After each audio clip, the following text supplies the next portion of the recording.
नमस्कार विद्यार्थी मित्र, स्वागत आहे तुमचं या व्हिडिओमध्ये. आपण मराठवाड्यातील उच्च शिक्षणाचे वास्तव यावरती एक सीरीज बनवत आहोत आणि त्या सीरीजमधला हा पुढचा म्हणजे 11 नंबरचा व्हिडिओ आहे आणि या व्हिडिओमध्ये आपण उच्च शिक्षणातील अतिशय महत्त्वाचे जे स्टेक होल्डर आहेत त्यांची या ठिकाणी चर्चा करणार आहोत आणि ते म्हणजे संस्था चालकांचे वास्तव आणि त्यांची भूमिका.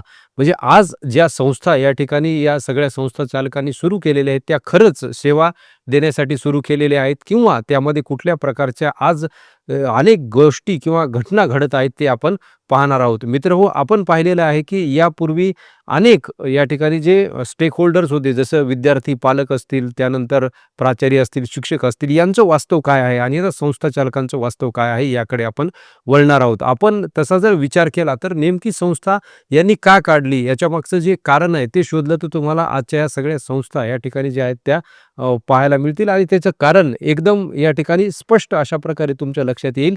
ते म्हणजे काय हेतू आहे तर पैसे कमावणे हा जास्तीत जास्त इथल्या संस्थांचा हेतू आज झालेला आपल्याला पाहायला मिळतो. असं नाही की चांगल्या काही संस्था ज्या सामाजिक क्षेत्रामध्ये काम करत आहेत किंवा विद्यार्थी घडवण्याचं काम करत आहेत त्या अजिबातच नाहीत, परंतु त्याबद्दल आपण बोलत नाही. तर आपण बोलत आहोत की जास्तीत जास्त संस्था ह्या कशा पद्धतीनं आज काम करत आहेत किंवा त्यांचे संस्था चालक ह्या संस्था कशा पद्धतीनं वापरत आहेत. तुमच्या असं लक्षात येईल की मराठवाड्यामध्ये हे जे नवे संस्था चालक आहेत ते या ठिकाणी नवे सरंजामदार झालेले आपल्याला पाहायला मिळतील. म्हणजे त्यांची त्या ठिकाणी एक हुकूमत त्या संस्थेवरती असते. म्हणजे संस्था ही मीडिएटर म्हणून आहे किंवा समाजासाठी त्या ठिकाणी शिक्षण देण्याचं काम करण्यासाठी त्यांनी काढले. हा हेतू जो आहे तो या ठिकाणी विसरून गेलेले आहेत. याचं कारण तुम्हाला सांगतो की याचं कारण दडलेलं आहे या संस्थांमध्ये सुरू असलेला प्रचंड भ्रष्टाचार. खूप मोठ्या प्रमाणावर भ्रष्टाचार होत असतो. आता हा भ्रष्टाचाराची सुरुवात होती त्या भरती प्रक्रियेपासून आणि तिथं आज तुम्ही जर पाहिलं तर गोरगरिबांनी प्राध्यापक किंवा शिक्षक व्हावं अशी परिस्थिती राहिलेली नाही. याचं कारण असं आहे की प्राध्यापक होण्यासाठी 50 लाख ते 1 कोटी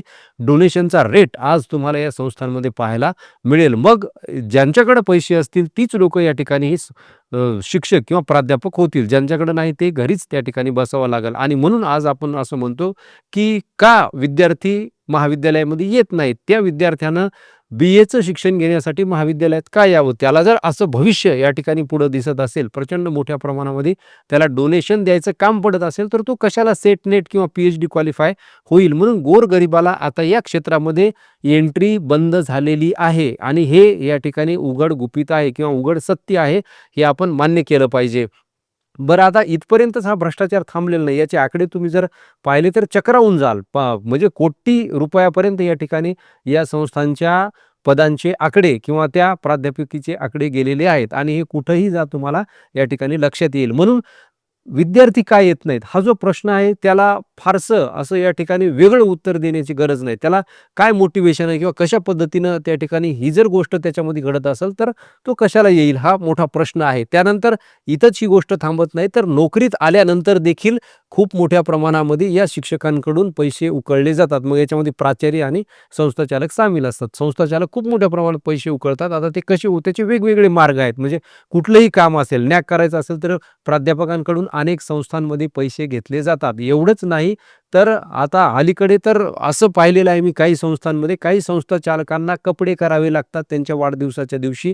त्यांना गिफ्ट द्यावं लागतं. त्यांचे फ्लेक्स शहरामध्ये लावावे लागतात. त्यांचे मोठे होर्डिंग्ज लावावे लागतात आणि हे सगळं शिक्षकांच्या पैशातून होत असतं. हे उघड गुपित आहे आणि सत्य आहे. त्यानंतर अजून काय मार्ग आहेत तर कुठलंही असेल म्हणजे एखादा जर संस्थाचालक हा राजकारणाशी निगडीत असेल किंवा राजकारणी असेल तर अजून तिथल्या शिक्षकांची पिळवणूक ही मोठ्या प्रमाणात होती. मग त्याला वाढदिवसाला म्हणा किंवा त्याच्या कुठल्याही कामाला, इलेक्शनला, कार्यक्रमाला त्यांना पैसे गोळा करावे लागतात. वरून फतवा आला असं प्राचार्य सांगतो, फरमान आला असं सांगतो आणि कलेक्शन त्या ठिकाणी सुरू होतं. 1 पगार द्या, 2 पगार द्या, निव्वळ पगार द्या, सगळा पगार द्या, हे असं सगळं त्या ठिकाणी चालू आहे. अशा अनेक संस्था आहेत. याची नावं देखील तुम्हाला मी सांगू शकतो आणि कशा पद्धतीने हे चाललंय आणि आपण अपेक्षा करत आहोत की आमच्याकडे विद्यार्थी का येत नाहीत. त्यांना जर हे सगळं दिसत असेल तर विद्यार्थ्यांना काय यायचा हा मोठा प्रश्न आहे. त्यानंतर आता मोठं एक चक्र सुरू झालेलं आहे. कोणतं चक्र आहे की प्राध्यापक शिक्षकाची पदोन्नती असली किंवा शिक्षकाची या ठिकाणी पदोन्नती असली की त्याच्याकडून पैसे घेतले जातात. मग त्याचे वेगवेगळे फिक्स रेट देखील ठरलेले आहेत. याच्यामध्ये ब्रोकरचं काम हा प्राचार्य करतो आणि त्या ठिकाणी संस्थेला पैसे नेऊन देतो आणि तोही मध्येच हात मारतो. तर हे सगळं या ठिकाणी सुरू आहे आणि याच्यामुळं आपण जर विचार करत असू की का शिक्षण संस्था किंवा हे जी कॉलेजेस आहेत ती विद्यार्थ्यांना वाचून ओस पडत आहेत, तर त्याची ही देखील काही कारणं आहेत. पूर्णतः हे जरी कारण नसेल तरी त्यापैकी अतिशय महत्त्वाचं कारण असेल. कुठलंही मोटिवेशन हे विद्यार्थ्याला किंवा त्या शिक्षकाला राहणार नाही त्याची जर पिळवणूक होत असेल. आता याच्यापुढे जर आपण विचार केला तर हे जे संस्थाचालक आहेत, नवे सरंजामदार यांच्याकडे कुठल्याही प्रकारचं व्हिजन नाही, मिशन नाही. पूर्वी कसं होतं की त्या संस्था चालकांकडे काहीतरी व्हिजन होतं किंवा काहीतरी त्यांचं मिशन होतं. समाजासाठी काहीतरी करायचं. ज्या भागात संस्था काढलेली आहे, ज्या भागात शाळा, कॉलेज, महाविद्यालय उघडलेलं आहे, तिथल्या भागातील विद्यार्थ्यांना, तिथल्या भागातील लोकांना शिक्षण मिळावं हा शुद्ध हेतू होता. परंतु आताच या हेतूला हरताळ फासलेला आहे. म्हणजे संस्था तर काढायची, परंतु म्हणजे परिस्थिती इतकी गंभीर आहे, म्हणजे तुम्हाला फार जबाबदारीने या ठिकाणी मी सांगतो, गंभीर अशी आहे की सगळं कसं चालू आहे की आम्ही शिकवल्यासारखं करतो, तुम्ही शिकल्यासारखं करा आणि व्यवस्था चालू द्या. म्हणजे व्यवस्थापनाच्या पातळीवरती, प्रशासनाच्या पातळीवरती, शिक्षकांच्या पातळीवरती हे सगळं सुरू आहे.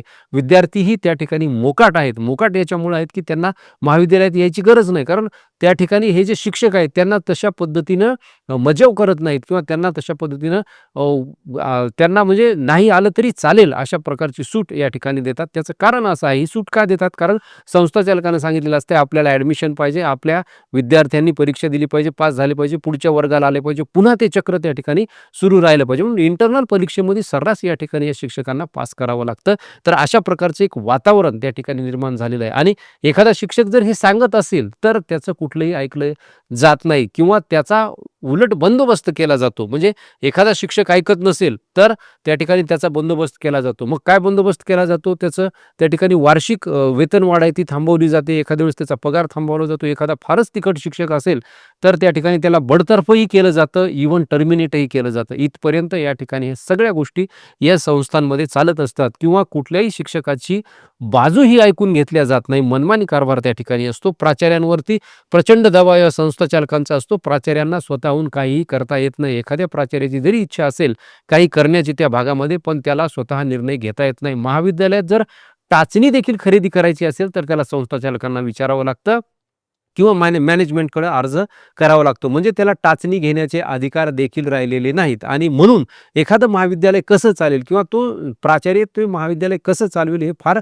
कसोटीचं काम आहे किंवा हे फार त्या ठिकाणी अवघड अशा प्रकारचं काम आहे आणि म्हणून या क्षेत्रामध्ये चांगले लोक, चांगले प्राचार्य हे येत नाहीत, तर भुरटे आणि या ठिकाणी असेच भ्रष्टाचारी प्राचार्य आलेले आहेत. कारण चांगल्या व्यक्तीला, स्वाभिमानी व्यक्तीला हे सगळं पटत नाही आणि म्हणून या ठिकाणी हा जो दर्जा आहे या संस्थांचा एकूणच तो खालावलेला आहे. कोणालाही काहीही घेणं देणं नाही अशा प्रकारचं वातावरण त्या ठिकाणी एकंदरीत पूर्ण निर्माण झालेलं आहे आणि याच्यातून पुन्हा काय झालेलं आहे, हे जे संस्थाचालक आहेत त्यांना असं वाटतं की आम्हीच मोठे किंवा आम्हालाच त्या ठिकाणी मोठं मानलं पाहिजे आणि आमचाच उदो केला पाहिजे. दुसऱ्याची प्रशंसा केलेली देखील या लोकांना चालत नाही. हे फार गंभीर अशा प्रकारचं आहे आणि म्हणून स्वाभिमान त्या ठिकाणी एखाद्या संस्थेत तुम्ही जर काम करत असाल तर तो बाजूला ठेवावा लागतो. अशा प्रकारची परिस्थिती आज निर्माण झालेली आहे. यानंतर याच्यामध्ये अजून एक दुष्टचक्र अशा प्रकारचं आहे की हे जे संस्थाचालक आहेत त्यांना ॲडमिशन हवे असतात किंवा त्यांना प्रवेश पाहिजे असतात. म्हणजे जितके जास्त प्रवेश तितकं जास्त उत्पन्न आणि जितकं जास्त उत्पन्न त्यानंतर त्या प्रवेशाच्या मागं पदमान्यता देखील येण्याची शक्यता आणि त्या पदमान्यतेमधून पुन्हा जर काही नवीन पद महाविद्यालयाला मिळत असतील, शाळेला मिळत असतील तर त्या भरतीमध्ये पुन्हा प्रचंड मोठा भ्रष्टाचार, म्हणजे खूप डोनेशन घेऊन ती पदं भरायची. मग ते कॉलेज महाविद्यालय चालू न चालू याचं काहीही घेणं देणं या ठिकाणी अनेक संस्थाचालकांना आहे. आता हे जे मी बोलतोय ते काही संस्थाचालक चांगले असतील, चांगल्या पद्धतीने ते काम करत असतील त्यांच्याबद्दल नाही, परंतु मॅक्झिमम आणि सारासार जर विचार केला तर हे एक चित्र तुम्हाला आज मराठवाड्यातल्या शिक्षण संस्थांमध्ये पाहायला मिळेल आणि हे फार स्पष्टपणे या ठिकाणी मी बोलतोय. म्हणून हे जे दुष्टचक्र आहे हे भेदणं फार कठीण आहे. म्हणजे प्रवेश पाहिजे, पद पाहिजे, पुन्हा पैसे पाहिजे, उत्पन्न पाहिजे आणि पुन्हा प्रवेश आणि पुन्हा हे सगळं चक्र. मग विद्यार्थ्यांना पास करा, तो महाविद्यालयात नाही आला तरी चालेल, इंटरनलला त्याला फुल मार्क्स द्या, एका वर्गातून पुढच्या वर्गात त्याला ढकलण्याचं काम करा. हे सगळं त्या ठिकाणी सुरू आहे आणि म्हणून आपण असं पाहतो की गुणवत्ता जो दर्जा आहे तो अतिशय खालावलेला आहे. म्हणजे यापूर्वी इतका खालावलेला दर्जा कधीही नसेल. या ठिकाणी BA, BSc आणि BCom first year, second year, third इयरचे विद्यार्थी यांना देखील व्यवस्थितपणे लिहिता येत नाही. म्हणजे 12 वर्ष त्या ठिकाणी आपण औपचारिक शाळेमध्ये शिक्षण घेऊन फर्स्ट इयरला जर आपल्याला व्यवस्थित एखादा पॅराग्राफ लिहिता येत नसेल, तर गुणवत्ता कुठं आहे? हा फार मोठा प्रश्न या ठिकाणी निर्माण झालेला आहे. म्हणून हे जे काही चाललेलं आहे ते असंच चाललेलं आहे आणि असंच पुढे या ठिकाणी चालणार अशी शक्यता वाटते. यामध्ये जर काही परिवर्तन करायचं असेल, तर शासनानं या ठिकाणी शिक्षण हे अग्रस्थानी घेतलं पाहिजे, त्यांच्या अजेंड्यावरती घेतलं पाहिजे. म्हणून नेहमी मी या ठिकाणी मला असं वाटतं, की नेहमी मी हे म्हणत असतो, की सर्व महाराष्ट्रातल्या ज्या शिक्षण संस्था आहेत, या शिक्षण संस्थांचं राष्ट्रीयकरण झालं पाहिजे. म्हणजे इंदिरा गांधींनी त्यांच्या काळामध्ये बँका ज्या प्रायव्हेट होत्या त्यांचं राष्ट्रीयकरण केलं आणि आज आपण पाहतो, की बँकांमध्ये म्हणजे किंवा बँकिंग क्षेत्रामध्ये किती मोठी या ठिकाणी उलाढाल आणि प्रचंड अशा पद्धतीनं गुणवत्तेला वाव त्या ठिकाणी देण्यात आलेला आहे. परंतु आपल्या ज्या शिक्षण संस्था आहेत तिथं अजिबात आता गुणवत्तेला वाव राहिला नाही. म्हणून या सगळ्या शिक्षण संस्थांचं राष्ट्रीयकरण झालं पाहिजे. म्हणजे ह्या सगळ्या जशा बँकांचं राष्ट्रीयकरण झालं होतं, तर सगळ्या शिक्षण संस्था महाराष्ट्रातल्या ह्या शासनानं ताब्यात घेतल्या पाहिजे आणि त्यांनी काही शिक्षण संस्था चांगल्याही असतील किंवा काही शिक्षण संस्थांमध्ये अतिशय उत्कृष्ट अशा पद्धतीनं काम चालत असेल, परंतु मॅक्झिमम शिक्षण संस्था ह्या अतिशय दर्जाहीन झालेल्या आहेत. म्हणून त्यांचं राष्ट्रीयकरण होणं फार गरजेचं आहे. या व्हिडिओच्या माध्यमातून एवढंच या ठिकाणी मी आपल्यापर्यंत पोहोचवू इच्छितो, की हे एक चित्र आहे आणि हे चित्र बदलायचं असेल, तर संस्था चालकांना त्यांची मानसिकता बदलणं फार गरजेचं आहे. तोपर्यंत हे बदलणार नाही किंवा मग त्यांच्याकडे काय असतं, ते जबाबदार दुसऱ्याला धरतात. एक तर प्राचार्याला जबाबदार धरतात किंवा या ठिकाणी शिक्षकांना जबाबदार धरतात. तर या सगळ्यांनी एकत्र बसून काम करणं गरजेचं आहे. त्यांनी विचार करणं गरजेचं आहे. एकमेकांवरती असं ढकलून चालणार नाही किंवा काय काय गोष्टी या ठिकाणी कराव्या लागणार आहेत, काय महत्त्वाचं आहे आणि काय आपण टाळलं पाहिजे. ह्या सगळ्या गोष्टी जर ते एकत्र बसले, एकत्र विचार-विनिमय झाला, तर याच्यातून 100% नक्कीच तोडगा निघणार आहे. परंतु त्यांची तशी मानसिकता पाहिजे. स्वार्थ हा या ठिकाणी त्यांनी बाजूला ठेवला पाहिजे. परंतु आज असं आपण पाहतो, की स्वार्थ खूप मोठा झालेला आहे. त्यामुळं हे काहीही त्यांना या ठिकाणी दिसत नाही. परंतु आजही चांगले प्राचार्य, चांगले संस्थाचालक किंवा चांगले शिक्षक आपल्याला पाहायला मिळतात. मागची जी पिढी आहे अजूनही ती गेलेली नाही. ती पिढी जोपर्यंत आहे तोपर्यंत या ठिकाणी सगळं चांगलं पुन्हा होऊ शकतं. त्यासाठी प्रयत्न करणं गरजेचं आहे. म्हणून या ठिकाणी तुम्हाला काय वाटतं, की याबद्दल तुम्ही काय सुचवाल किंवा तुमच्याकडं याच्यावरती काही तोडगा आहे का? किंवा तुमच्याकडे काय परिस्थिती आहे याबद्दल आवर्जून कळवा. कॉमेंटमध्ये भेटूया पुढच्या व्हिडिओमध्ये. धन्यवाद.